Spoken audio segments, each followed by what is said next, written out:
Hello, everyone. We are live. We are going to be getting started here in a few minutes. So just grab a glass of water, take a seat, grab anything you need to do. We'll be getting going in let's say 2-3 minutes from now.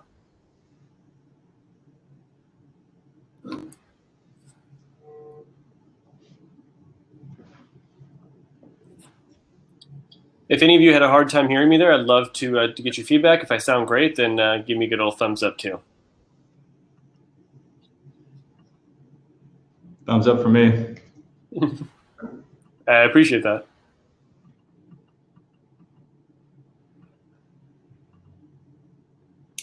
There we go. There's the thumbs up coming.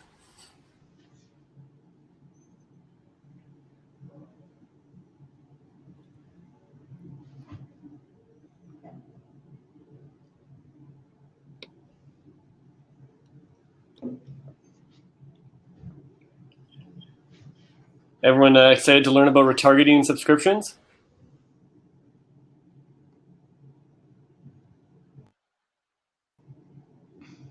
Nice.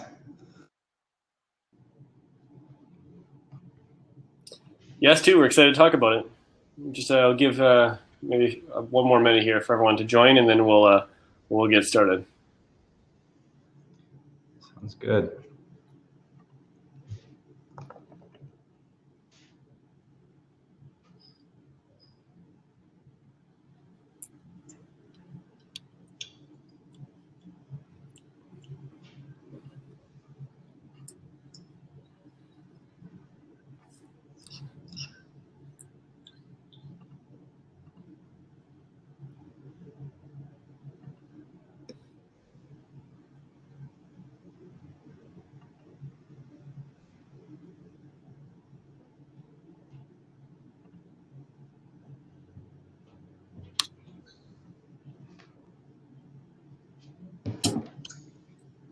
Okay, the clock says 1:04 now, so we're going to get started. Again, if you guys have any problems hearing us at all, please just shout out in the comments because we would love to get that fixed as soon as possible.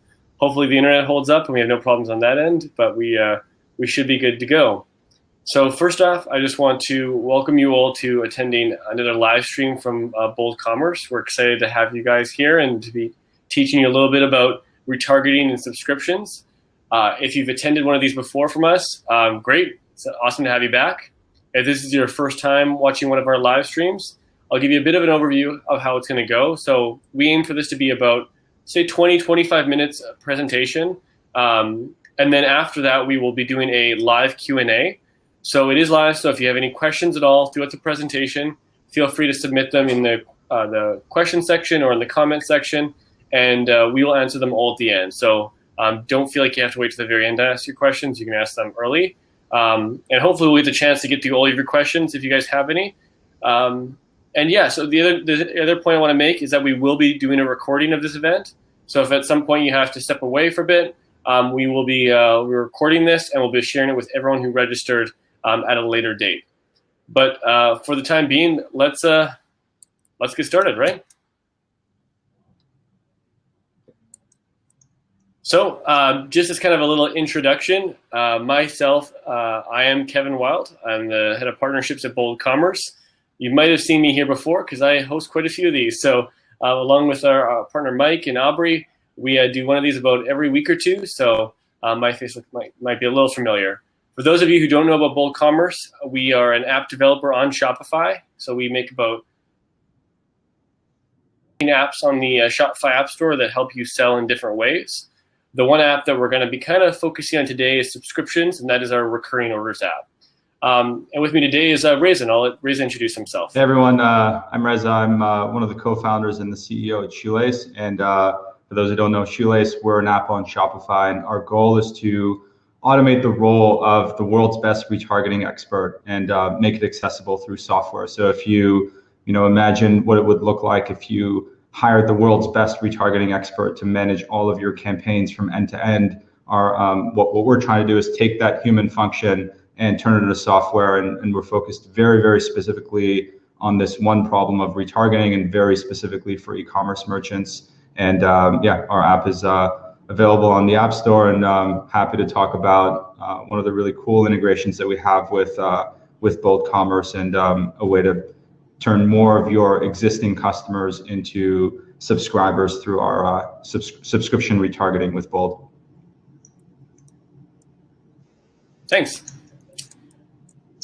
So, like we talked about and like you signed up for, what you're going to learn today is why to offer subscriptions, how you can do it, and how you can gain subscribers, most importantly.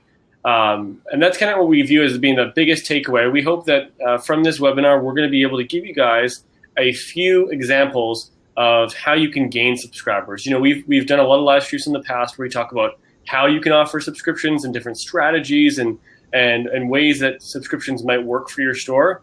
For this, we're hoping to give you some tips on how you can grow that subscriber base, because we know that that is a hard part of offering subscriptions. So for kind of an agenda, first off, I'm gonna talk a little bit about why subscriptions, why they're important, and why we care about and emphasize them so much for Shopify store owners. Then I'm gonna chat a little bit about how you can gain subscribers, and I'm gonna give you 5 strategies or ways, I could say, on how you can gain subscribers. And then we're gonna jump into what retargeting is and how the Shoelace and Bold recurring orders integration works. So without further delay, let's jump right into it. So subscriptions, right? It shouldn't be a new term to any of you guys. I'm sure we've all subscribed to something at some point, whether it's a magazine subscription or your cable subscription. We all know the idea of subscribing to things. And the reason why subscriptions are important is because it drives repeat purchases. If someone comes to your store and subscribes, not only are you getting one purchase, but you're getting a second and a third and a fourth. And we all know how hard it is to acquire new customers. So acquiring customers that are going to come back again and again and again are even that much more valuable. So when we talk about the term subscriptions and recurring revenue, the term that always comes into my head is LTV. So for those of you who don't know what LTV means or stands for, it stands for lifetime value. So it means what is a customer worth to you. Now, this is really important. Every e-commerce store owner should know what their value of their customer is, right? And it's going to be different for every store. A store that sells small bracelets might have an average value of $20 per customer, whereas someone selling jewelry might have an average value of $500 or $1,000. But what that tells you is how much realistically you can spend on marketing to acquire those customers. We know that spending $50 to acquire a customer that may only spend $5 or $10 is maybe not the best strategy. So I'm not going to go a lot into LTV for this presentation, but I do just want to give you guys this formula. I like to remind everyone who watches of how to calculate lifetime value, and that is just taking simply total revenue over a time period, say over the past year, and then divided by the number of unique customers in that time period. So the number of customers that have bought from you. And that will give you a number. That will be the amount that your customers is worth to you. So this is important because we tie this directly with subscriptions. And through data that we found, LTV has increased an average of, well, almost twice the amount when subscriptions were offered. So if you're looking to boost that number that you just calculated with the formula that I just gave you, subscriptions can be a great way. So we're experts on subscriptions. We get asked a lot about how you can set up subscriptions for your store. Obviously, we have an app for that. But by far the most common question we get after someone sets up subscriptions is, how do I gain subscribers, right? It's great to set up subscriptions, but if you don't have anyone signing up for your services, it's not really worthwhile. And that's probably the main thing that we work with customers to do, is to try to grow their subscription base. So let's talk about some strategies. And as I mentioned in the beginning, I'm going to be giving you guys 5 different strategies on how you can grow your subscribers, whether you're starting from none or whether you're starting from 100. So the first strategy that I want to talk about today is making your product only available on a subscription. So you might have seen examples of subscriptions on, say, Amazon, where you have the option to buy this roll of paper towel on a one-time purchase, or you can buy it on a subscription. But offering your product on a subscription basis only can be a great strategy. And some products lend themselves more easily to this strategy. But an example that we've seen popular is, of course, the subscription box model, right? I'm not sure how many of you guys have subscribed to subscription boxes, but they're quite popular these days. This is an example of one of our customers, Lucky Tackle Box. So they sell a box of random assorted tackle for fishing, and little goodies in there as well. But the awesome thing is this box is only available on a subscription basis. You can't just buy one box as a gift. You have to sign up in order to buy it, as you can see from this screenshot. And whether you're subscribing, every month, every 3 months, or 6 months, etc., Lucky Tackle Box is incentivizing customers to sign up, get this product, and then auto-renew in the future, rather than letting them just buy once on a good chance they may not come back. So think about when you're offering subscriptions, what of your products could be a subscription-only product? Is there a way that you can make it that exclusive? The next strategy I want to jump in today is talking about exclusive products for subscribers, right? So this sort of ties in what I was talking to earlier, but it's an added reason why somebody would like to subscribe. And the best example I have of this is another one of our clients called Pure Vita Bracelets, who've had extraordinary success with our app. And when you look at their business, they sell handmade bracelets out of Costa Rica. You might initially think that that's not necessarily a great subscription experience because bracelets don't generally deteriorate. You keep them for years on end. They're not a consumable product. But what Pure Vita did is really interesting. They sell tons of different styles of bracelets. They have thousands of different styles, and they're adding more and more every day, probably every day, every week or so.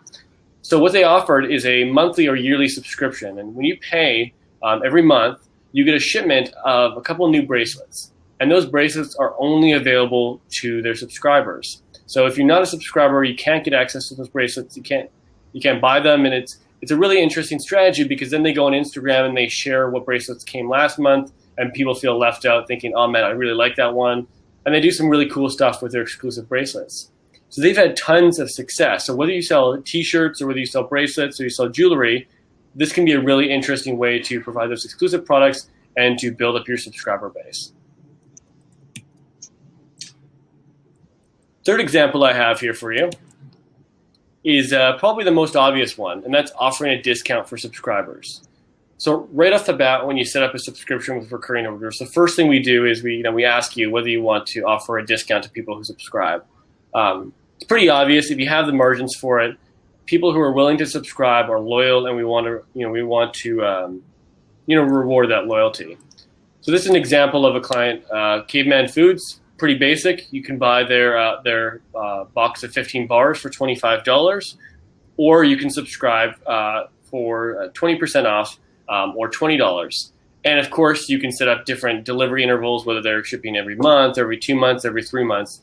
But offering that little bit of an incentive to subscribe goes a long way. Now, I get a question a lot: how much discount should I offer? Should I offer 5%, 10%? The best answer is that start low and slowly go up over time to see what works best. Of course, every business has different margins, and some might not be able to offer 20% off. The cool part about our app, the way it's designed, is that if you do offer a discount, let's say at 20% off, and you have 50 customers sign up at 20% off, and then at some point you decide, I want to offer 10% now. I don't want to offer the 20% anymore. You can actually switch your subscription to 10%, and our app will ask you whether you want to change all of your existing subscribers also over that 10%, or whether you want to grandfather them in at 20%. So you can continue to offer those first-time customers at a cheaper rate. So don't feel scared of modifying your discount and modifying what sort of reward you're offering for potential subscribers, because you always can change it later on down the road. The other cool thing we added with discounting, and this is actually a new feature that came out maybe a few months ago, most of you might not know about this, is dynamic discounting. So of course, with the example that I showed you earlier, they were offering customers 20% off if they stay subscribed. So every order until they decide to cancel, they're going to get 20% off. Again, that might not work for all businesses. So what we set up is dynamic discounting, and that allows you to set up a different discount for specific orders. So let me give you an example. For example, if you want to incentivize people to sign up, you can give them 40% off their first order, or say their first, second, third order, and then switch to only 10% off from that point forward. Or you can kind of reverse that, and you can say, I want to offer 10% off to all my customers, but after they've been a subscriber for a year, I want to switch them to 20% off now because they've been loyal. So that's a great way to incentivize people to stay subscribed or to get people to subscribe in the first place.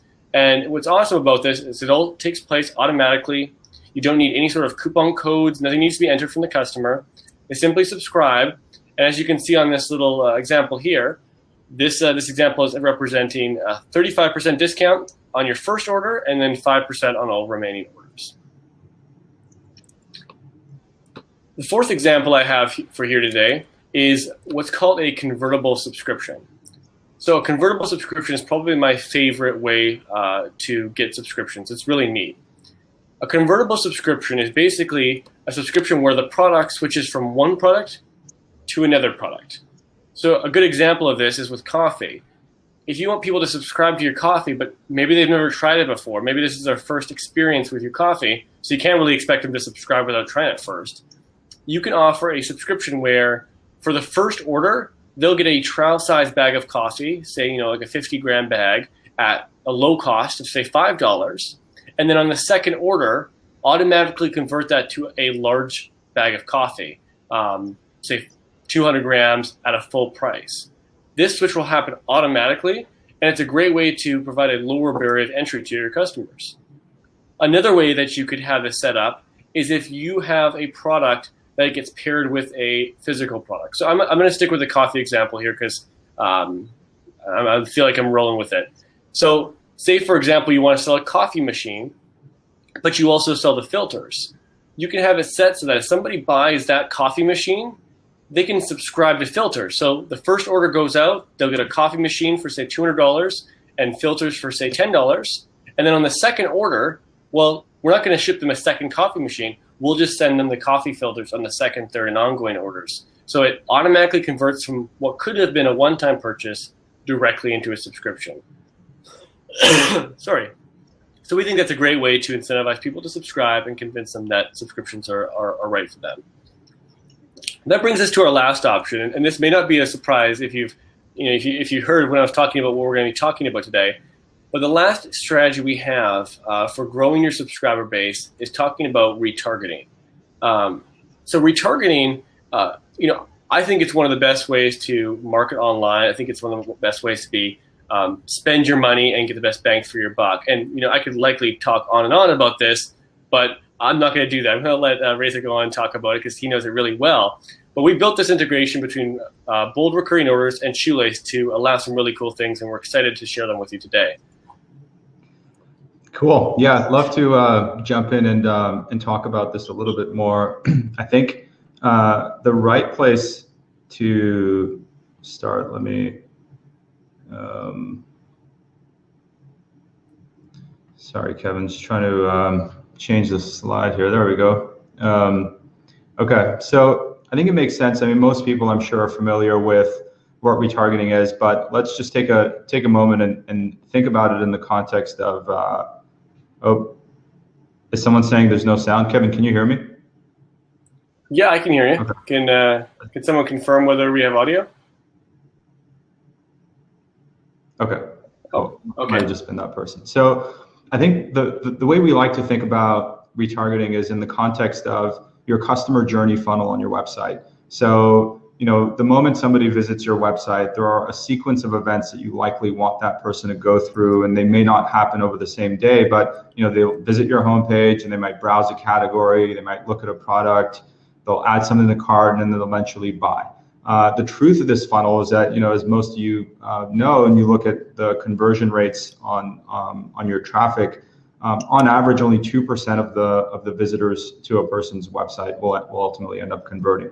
And so, when we think about retargeting, it's a really powerful way to move people across various stages of the funnel. So if you look at the stats about what a typical conversion rate is, and if you make a small change to that conversion rate, it can have a really big impact on your total sales. So if you take an example of a store that has 2,000 visitors, and of those 2,000, only 10 of them buy with an average order value of about $100 per purchase, that's going to result in about $1,000 in total sales.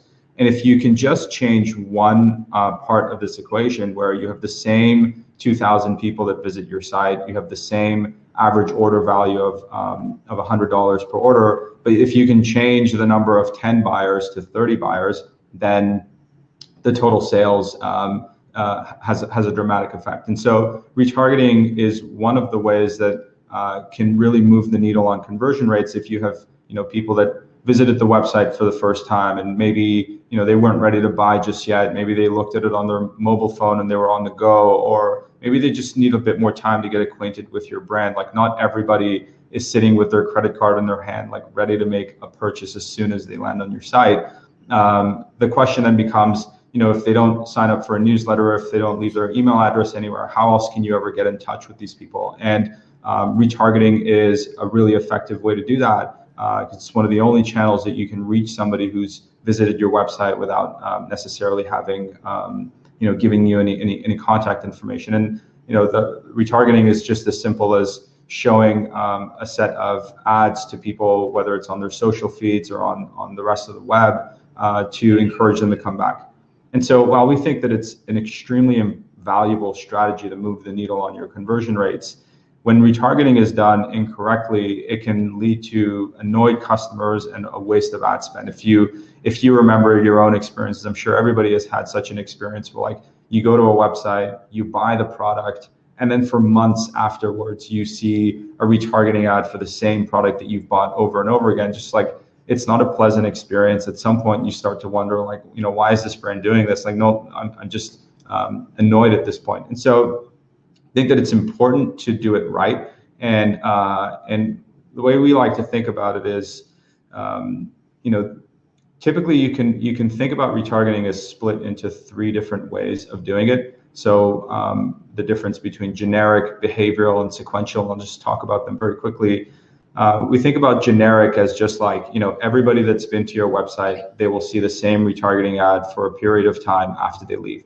So it doesn't matter whether they bounced off of the homepage or they added to cart or they looked at a product. Like, if you don't take into consideration what they did and at what stage in the funnel they left, and you just show everyone the same ad, that can be referred to as generic retargeting. Whereas the next step after that is to say, let's take into account where they left, what was their behavior while they were on the site before they left. And so that kind of refer to that as behavioral retargeting, where somebody who left off of the homepage is going to have a different ad experience to somebody who added an item to cart. Those people are in dramatically different stages of their buying journey, and your retargeting ads should probably speak to that. And so if somebody is added to cart, you can be cheeky with the ad copy and say, hey, looks like you forgot something, like, come back and offer a discount. But if somebody left off the homepage, maybe they're not ready to engage with something as aggressive as like a buy now offer or something like that. And so I think that's where behavioral becomes valuable. And then the final one that we call sequential retargeting, or inside the Shoelace app, we call this journeys, where when somebody leaves your site, they'll go through a sequence of ad experiences after they leave. So instead of seeing the same ad over and over again, on day 1, they'll see one ad. On day 5, they'll see a different ad, and so on. And so to kind of combat ad fatigue and to not annoy customers with just showing them the same ad over and over again, we think that it's a good idea to sequence those and to show a variety of different ads. And so Shoelace, the retargeting app, is built very much around this concept to help make automated retargeting journeys so that people see a different ad experiences as they go through the days after they leave your site. And obviously, like, with each of these strategies, only makes sense with a certain audience size. If your traffic is just at the very beginning stages, it doesn't really make sense to start segmenting people out into micro audiences, because then you might have like issues with ad delivery on Facebook. But when an audience gets to a certain size, you want to add a bit more complexity to retargeting. And so let me just skip to where measuring success for retargeting comes in, and how the integration with Bold works. Is that, as we just talked about, if you're segmenting your retargeting ads based on where people were in the funnel before they left, the measurement of success is very different. So on the left side, if you see that, if you have an ad that is targeting people that left off of the homepage.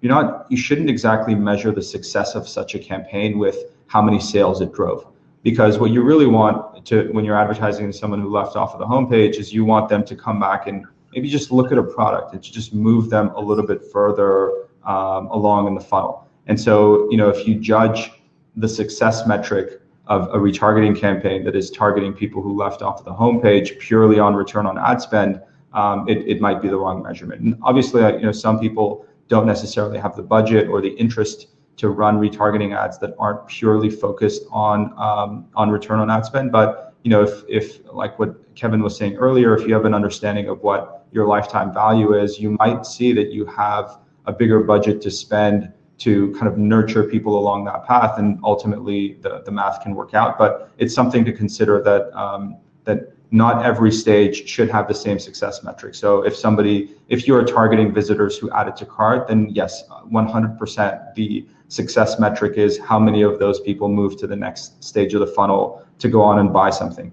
And so which leaves an important area of this funnel where most people who do retargeting would focus on the higher parts of that funnel and say, well, anybody who's bought from me before, I want to just exclude those people from seeing an ad because they've already bought. Why would we annoy those people with more ads if they've already bought? But it turns out to be an extremely powerful audience, because this group of people who generally in most retargeting campaigns are the only purpose they serve are being excluded from the general retargeting campaigns.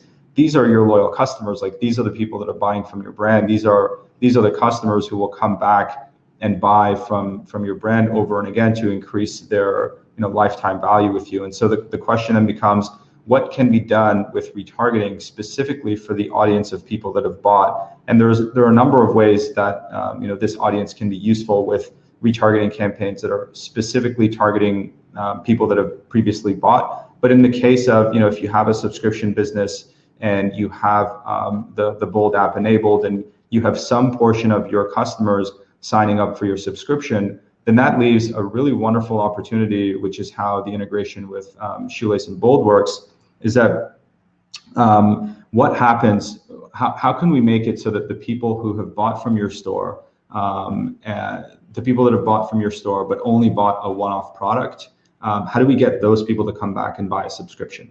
So the concept is very simple. Just when you enable the integration, Shoelace starts to track people that have bought a subscription purchase and people who have just bought a one-off purchase. And so then periodically you'll receive a retargeting campaign suggestion from Shoelace, and all of the ad experiences in Shoelace are all kind of created for you, and all you do is basically approve the campaigns. And in this case, you would receive a campaign to approve that says, let's show this retargeting ad that is meant for promoting your subscribe and save promo to encourage more people to sign up for a subscription, and featuring ad copy and content that promotes that subscription. So an example that was in this slide, and this is a closer up on it, is that you might see an ad. This is from one of the earlier clients who experimented with the beta of this integration. That the ad says,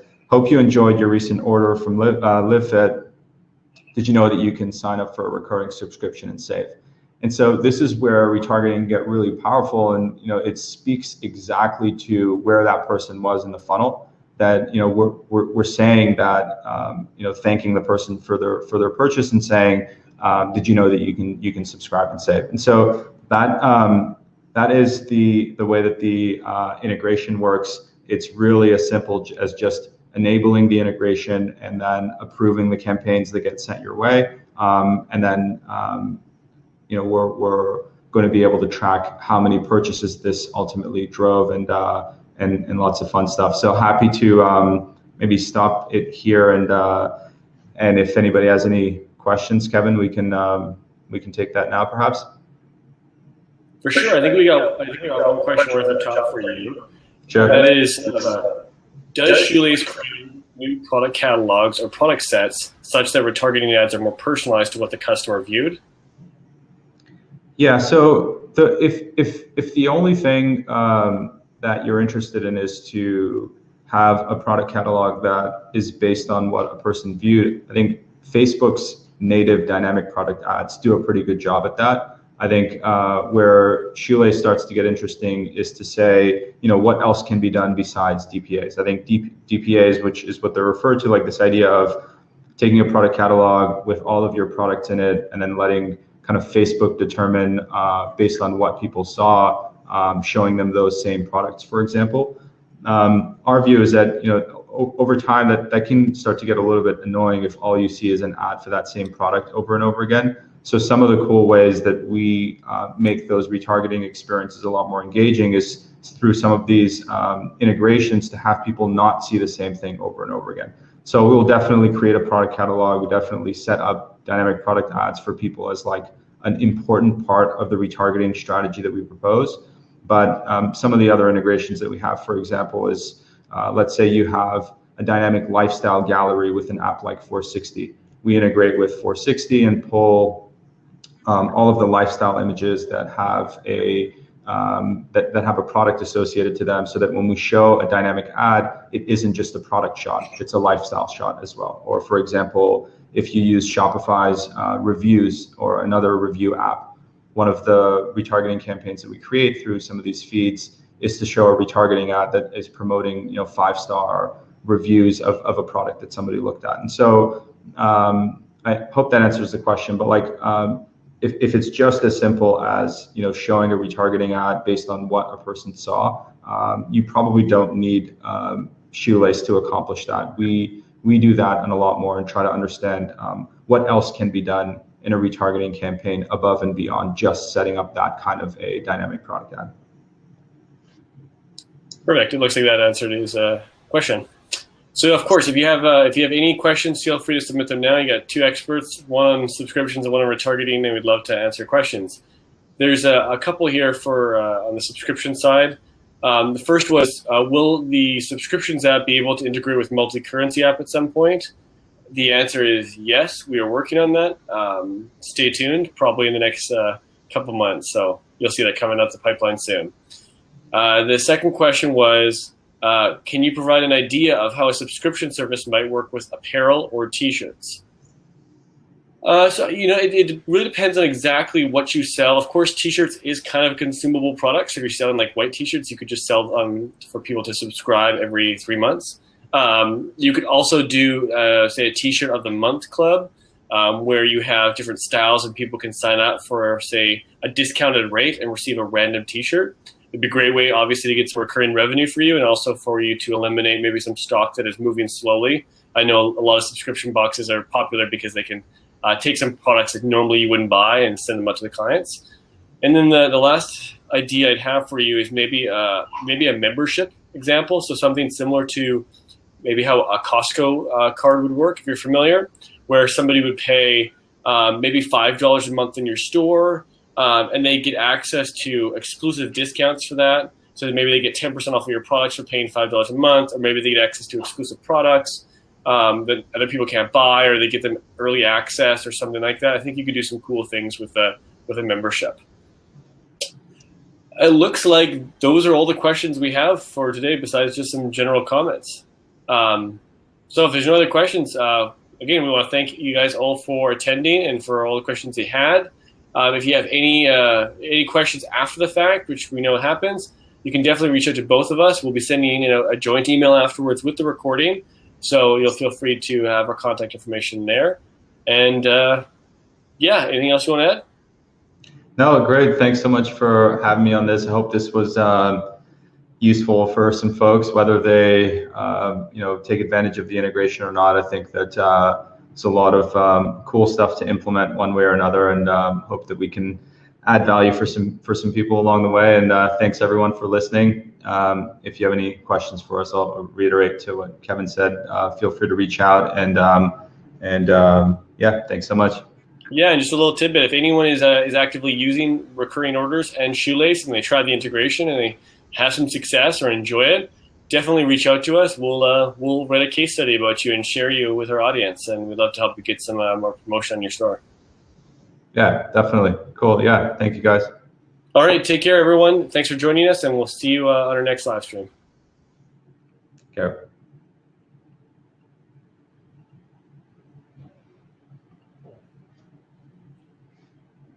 Cool. Yeah.